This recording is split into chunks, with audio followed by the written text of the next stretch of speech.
Buenas, cordial saludo. En el día de hoy vamos a hablarles acerca de la Declaración de los Derechos del Hombre y del Ciudadano 1789. Este grupo está conformado por Dayanis Urieta, Melissa Camargo, Sandra Zúñiga, Yorleis Urueta y mi persona, Natalia Vega. Bien, vamos a iniciar con origen y las causas de esta declaración.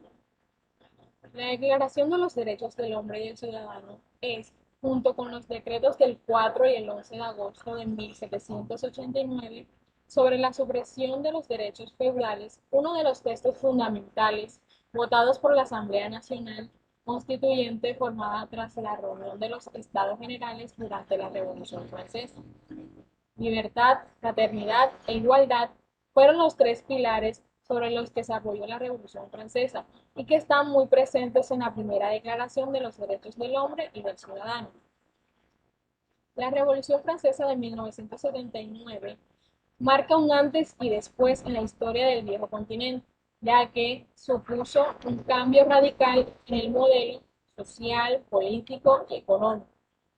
Después de la Revolución Francesa en 1789, la Declaración de los Derechos del Hombre y del Ciudadano otorgó libertades específicas contra la opresión como una expresión de voluntad general. Bien, a continuación, nuestra compañera Melissa nos va a hablar acerca de los factores determinantes de la época.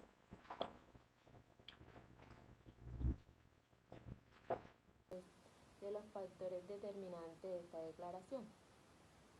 Primero, en lo político encontramos que en la política, en el modelo político absolutista, encontramos que esa declaración consideró legítima la revuelta de los diputados en contra de la monarquía absoluta, al declarar como derecho impredecible del hombre la resistencia a la opresión. En lo social, pudimos encontrar que existían tres clases sociales. En ellas, la primera la iglesia, la segunda que fue la nobleza y la tercera el pueblo. Esta declaración también definió dichos derechos como reglas básicas de una nueva forma de convivir, entre ellos las normas básicas que fue la libertad, la seguridad, la igualdad y la resistencia a la opresión. También pudimos encontrarla en la economía feudal, que la declaración protege los derechos y funda el poder en relación a los individuos y convirtiéndolos en unos ciudadanos. Bueno, muchas gracias.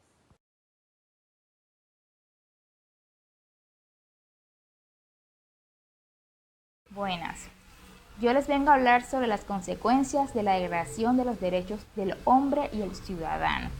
Algunas consecuencias que trajo esta declaración fue que con la Revolución Francesa se sustituyó la propiedad feudal por la propiedad capitalista.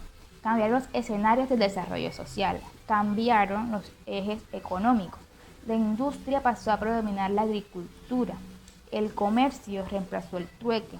El señor burgués había reemplazado la nobleza.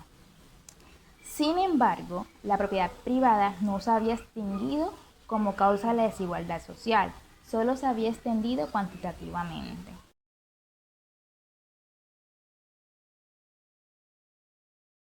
Conclusiones. Esta declaración tuvo una gran influencia en los países europeos de América Latina. Su espíritu medular aún está presente en las Convenciones Europeas de los Derechos Humanos, firmada en Europa el 4 de noviembre de 1950. Esta declaración considera como causa de las calamidades públicas y de la corrupción de los gobiernos a la ignorancia, al olvido y al menosprecio de los derechos del hombre, por lo que proclaman los derechos como naturales, inalienables y sagrados que deben ser tomados en cuenta y respetados por todos los miembros de la sociedad, de manera constante en todos los actos del poder legislativo y ejecutivo, como principios conducentes a la felicidad de todos. Con la Declaración de los Derechos del Hombre y del Ciudadano, de inspiración burguesa, en esencia no se buscó finalizar con las causas de la desigualdad y de la injusticia social, sino solo sustituirla la una por la otra. La burguesía, en nombre del hombre y del ciudadano, abolió los derechos feudales para luego ocupar su lugar. Esta declaración de inspiración burguesa no podía ser más generosa con el pueblo. Su aspiración histórica no fue la reivindicación popular, sino el poder político para su clase y su desarrollo histórico. Su poder no estaba en la posesión de la tierra, sino en la posesión del capital. Su procedencia no era rural, sino citadina.